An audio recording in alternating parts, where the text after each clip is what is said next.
Okay, so me friend then like how we don't tell you for say we get for a talk exclusively to one of the stakeholders of the country and also the SLPP, that's the Sierra Leone People's Party, where now the main opposition political party in Sierra Leone. We now get for talk to we own brother and not to other person, that person will now also be Mr. John Oponjo Benjamin. We are the former Minister of Finance in Sierra Leone and also the former national chairman and leader of the Sierra Leone People's Party, where now the main opposition party in Sierra Leone. And they talk to me today live from Moyamba. Now that make you know before Brian come live for long ago before see him, interact with him, but they talk to me on the phone today from Moyamba. Hello, Mr. Benjamin, how are you doing, sir? I'm doing fine. I just arrived in Moyamba. Okay, well, I would hope so you get good time out there. You get good reception there? Oh, yes.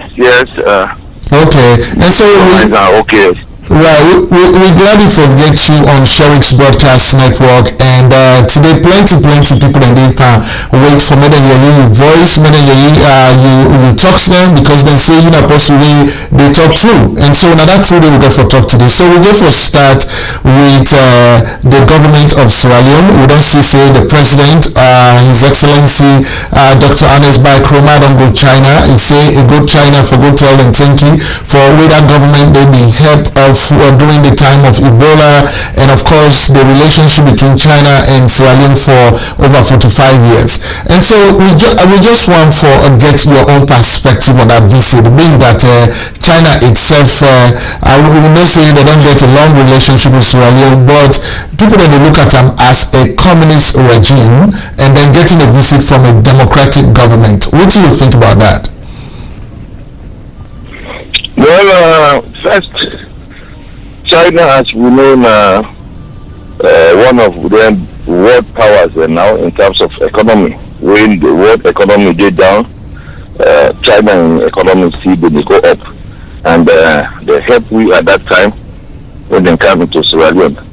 And when China wanted to stand, we want to nap and UN as the political power. I mean. For refreshment, my Sierra Leone was one of the countries who actually been stand by China and nominator for make a day in the UN as world power instead of Taiwan. So it's good for make themselves in their own way, then stand by we and pay back. But I have concern that somehow if you do trade itself, it get to be balanced.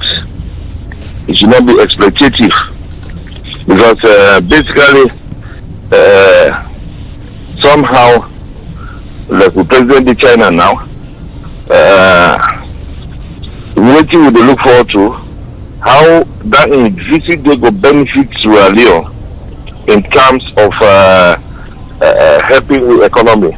We see for make it can pump we up when we did in some real economic mess, and we don't virtually mortgage we country to China. Right. How we go get out of that mortgage? How will China free we? Because the iron ore industry will be we feel say na make with the fastest growing economy in the world. We see China left Sudan, we became the fastest collapsing economy in the world, because now they take we iron ore go, and they are in a position for making them prop up with prices. They allowed it to drop like any other price will be the drop, to the extent that we almost collapse as a country. Now that the president don't go there, we want to make it not come back with empty hands. And you see, a man's best servant is himself. China, they don't come now, they take advantage by we. They are doing a 4-lane road. They say when they do them on cost recovery basis. And here we are. They make road where it costs $350 million. When we get to debt write-off, when I was Minister of Finance, What that be mean to us as a country is that every year we are paying debt service fees to the tune of $90 million a year. It means automatically we are now having $90 million a year for make we spend on anything we want for spend. So for make somebody can say they do road for you, where they cost you $150 million, where you go afford really for pay for that road within 2 years. Then you let yourself into an arrangement where you say if I make the road and charge you use of that road, a maintainer, a bring Chinese man there for operate that road, and then they collect the money for 25 years. The road you make you give back to government after 25 years, which is the gear, not to kaka. So this is to me exploitative. So I believe so some of the agreement the way they go into won't come into government to get for review. When I was Minister of Finance, I had the opportunity to go China. We get a small hydro station, Gadama, Dodo, hydro for that matter. And the Chinese had gone into a bad arrangement with us. Now they come with the machines there, they say they'll come with machine for do that hydro there. And they go upgrade that from about 2.5 megawatts to 6 megawatts. And it was going to cost us something like 5-6 million. They are going to provide half of the money in terms of machinery. Then we will provide the balance money. And the understanding was, at the time I was there, we also had an agreement say, therefore manage that damn day where they don't make it until they recover their money will get for pay there. I went there and I said no. I mean that type of arrangement is bad arrangement. If we go for pay you $3 million, how long did it take for ship your machine? They tell me. I said okay, before your machine come, believe me, what they assure you would have paid half of that money. By the time we finish the job, we don't pay money done. So we figured that into our budget. So within 1.5 years, we paid off that money and we took ownership of the running of that facility. This is how a country should stand on its leg. You don't go mortgage your country because you don't get management skills. I mean, to me, this is really not acceptable. Right. Now, going into austerity by this particular government, now the same type of reckless expenditure now put me into austerity. Well, I don't know, I don't mean to be impolite to anybody, but honestly, I believe, I mean, there was a lot of reckless expenditure. With no disrespect to anybody, we indeed put we in this mess. So I believe if we get very responsible governments, where they spend money, that they think of the future ahead of them, then some of them problems we would inside today, we would have avoided it. We not get no business for make we do in this type of mess. So it's a rich country. If properly managed, believe me, we will be a developing country very soon. Forget about all this talk where they talk about infrastructure, these are just another name for corruption. Because what they do, I mean, from where they begin make rules, up to today they not done some of the rules where they start. 9 years you do in government. Now we don't have 1 year for make them done. They don't start new rules. Another source of corruption. People don't dig. Because as you give contractors, that is where you overpay for the price, and then also they go through procurement procedures, and what don't happen back. This Ebola who can't get became an excuse for people to do the wrong thing. Then now nobody go by any rules or regulations. They flout procurement procedures, and when the report then come from the Auditor General, you will feel sorry for a poor country like Sierra Leone. This Ebola disaster will be fortuna indeed into big benefit for our country, because we would have used those resources, those supported and Kiwi, for make we build very strong hospitals, for make we develop with nurses the capacity, for make we get doctors there, so that their doctors when they die in fighting Ebola, then they would not have died in vain. But here we are. I mean, it make we lost the service of those doctors, and we don't make any effort to replace them, because some of the money we come, we could have used it for invest in proper training of specialist doctors. So I think what they would have lost. I mean, they will not just be forgotten like that. People like Dr. Carr, Dr. Willoughby, you see, I mean, a real disaster we need to. You see, what program have we put in place to replace them?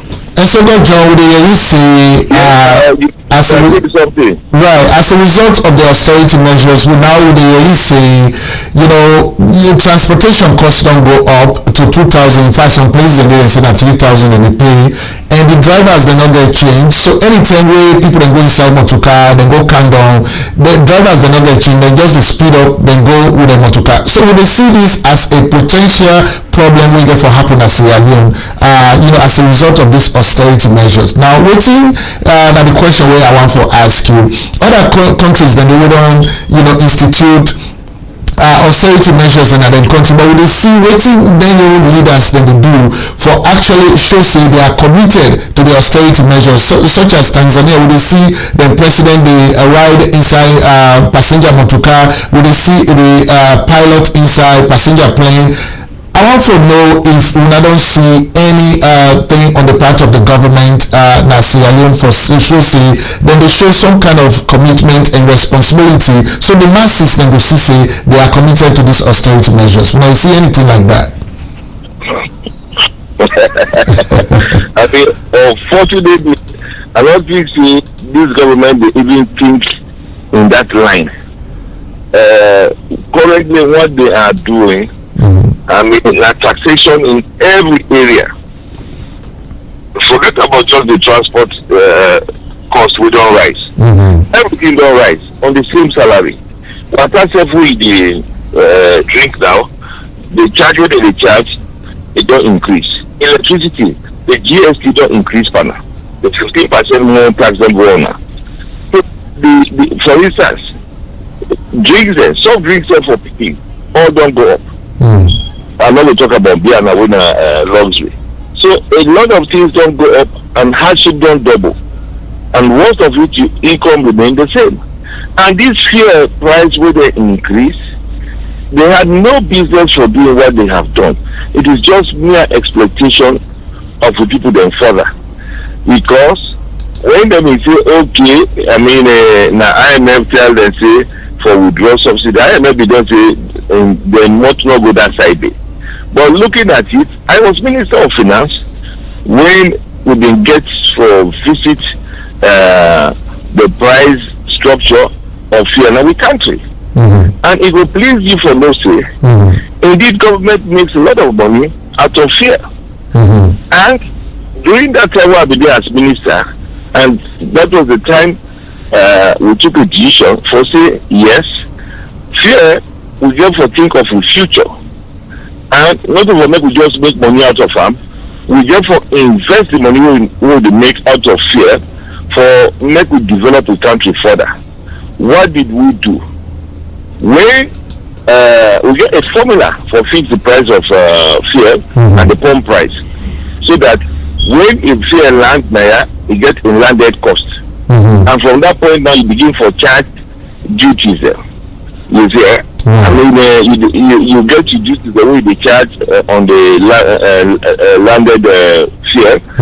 Till it comes to that point, so you get the landed cost in use, and then you get other charges that now they add.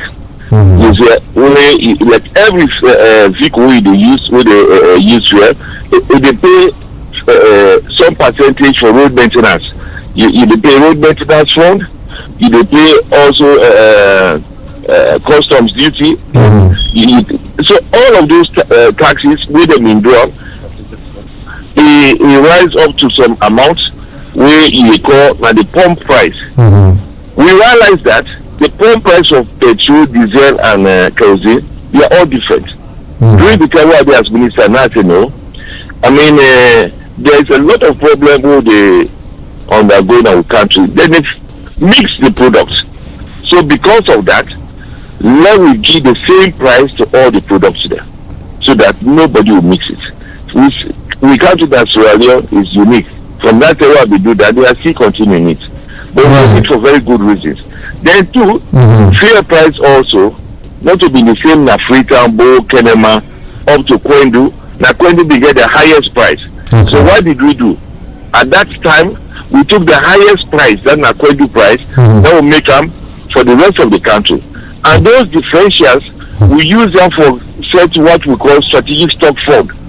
So that the idea was that money they now going to use for as reserve and build our up so that the Cameroon the other will fear and we reserve them so that when there's a change in pump price, it not go affect the cost immediately.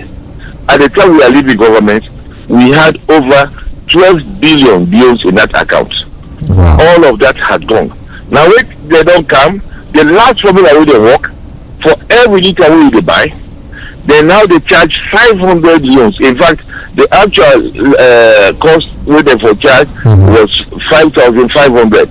They add 500 euros per every liter. They call up for infrastructural fund. What is the infrastructural fund support? They reckless spending with the data. When they grab the key contract there, oh go make road here, go do this, go do that. You see? So for that they are charging 500 euros per liter. So that makes the fuel price at 6,000 euros per liter. And imagine you are selling like 3 to 4 million liters of fuel every week. Multiply that by 500 euros. And you know the quantum of money where they make, where they now waste in terms of the reckless projects there. Which to me, at this point in time, they're ready for go into election. And we also get austerity measures, we no need for doing. So basically, what did they do? They bring hardship on people, and you're going to talk about transportation. I mean, somehow you go like for see the queues, and then compare to the fleet of vehicles where they. I mean, the austerity measure not really affect the lifestyle anyway. Forget about that. Now the poor man in lifestyle, they don't go down again further. And so, God, John, that brings me to this question. Of course, there is no doubt to say SLPP gets some of the best human resources there. In fact, based on your explanations, we understand how effective an SLPP government can be. But that brings me to this question about the SLPP itself, we're not the main opposition political party in the country. You know, a lot of Sierra Leoneans, they not only see it as a viable alternative to governance in the country, based on the fact that there is so much disunity inside the party not able for really do anything yet for able for move to the point wherein Sierra Leoneans then will say we don't want this other political party in power, but let's turn to SLPP. So you can give me small summary of what they go on inside the SLPP and how the people then go able Panam as the next government of that country. First, make I tell you, Boku, thank you for which you gave me the opportunity for make I talk about my party. Because I don't manage the party for 4 solid years as chairman and leader. It's a beautiful party and it's a wonderful party. And indeed, it gets large human capacity. These things we talk about are just normal teaching challenges where the political party can get. APC, they are in court. Few weeks before the late Tijan Kaba help them for make them resolve the matter and they go into election and win. We don't come on court for some time now. So we don't even take a lead over APC because we'll be out of court for some time. And what we have also done, we don't begin to organize a party. I mean, there are a lot of us who feel to get the potential for lead the party. 10 of us have come together. We don't say, let me look at the party above with individual interest, and we don't team up for condemn violence. We don't team up for say we membership there where they support we for see we as working together, living together, and that civility there among we.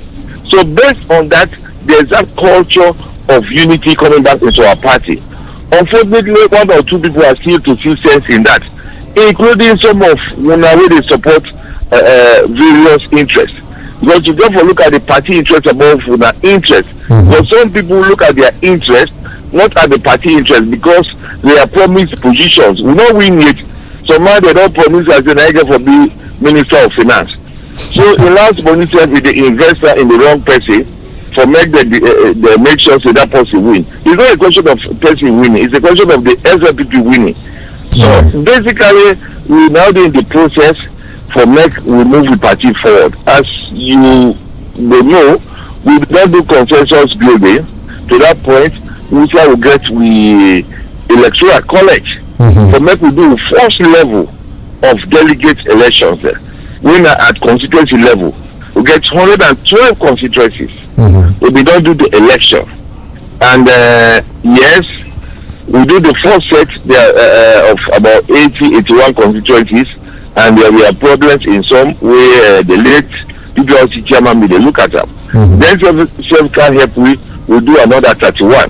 So we don't complete we constituency elections then.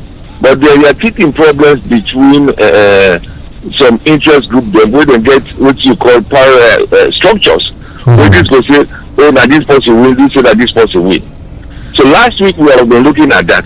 When the police and the police also had listened to us, we try for appeal to them that they should not be part of our problem. They should really come for make the whole party together, then they begin support factions within the party. So we agreed with them that the election we don't left, we will for do for make we get executive for 17 political district by the party. We go one for only going to them when we don't get a clean list of delegates there. So that we don't get two lists. We don't get the police for go two different sides for provide security. So that is what we have been working on. Unfortunately, there has been again some few challenges where happen between the current executive, the chairman and leader, and in acting secretary general.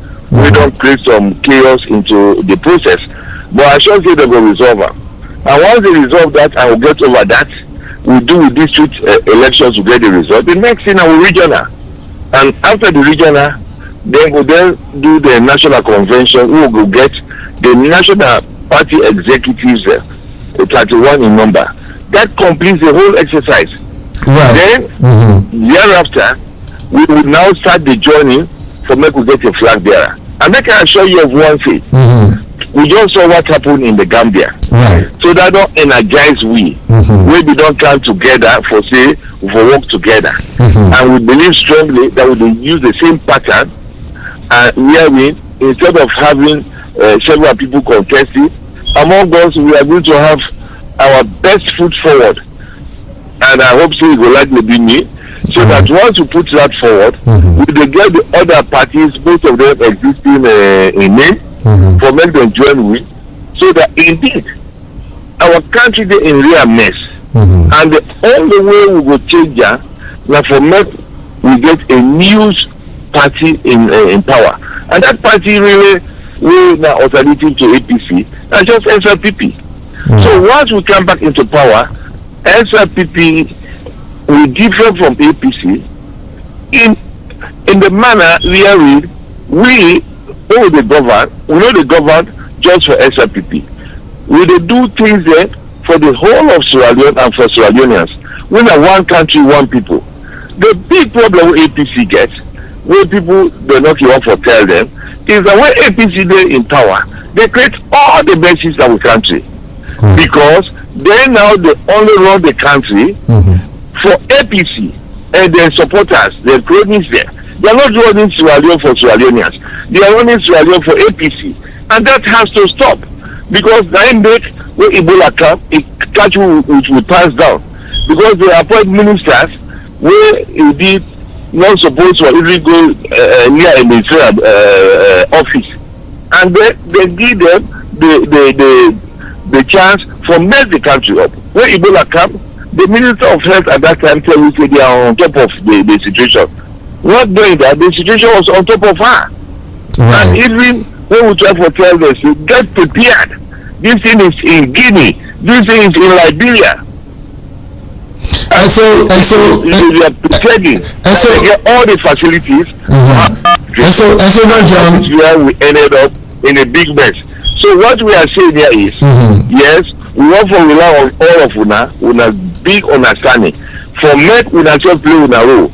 If final una dey tell people that the truth, that for make una always the energize people there, for make them continue for divide the party, because each and every one of una yanda get a own candidate. Exactly. And if we come together as we have started doing, the job becomes easier for us.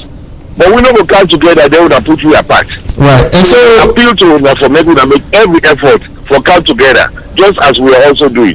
And so, Mr. Benjamin, this talk we don't talk is really very encouraging. And so, if you say this same message where you don't give the viewers then so that same message they trickle down to the ordinary SLPP members in the country. Yes, we don't begin forgetting that message there.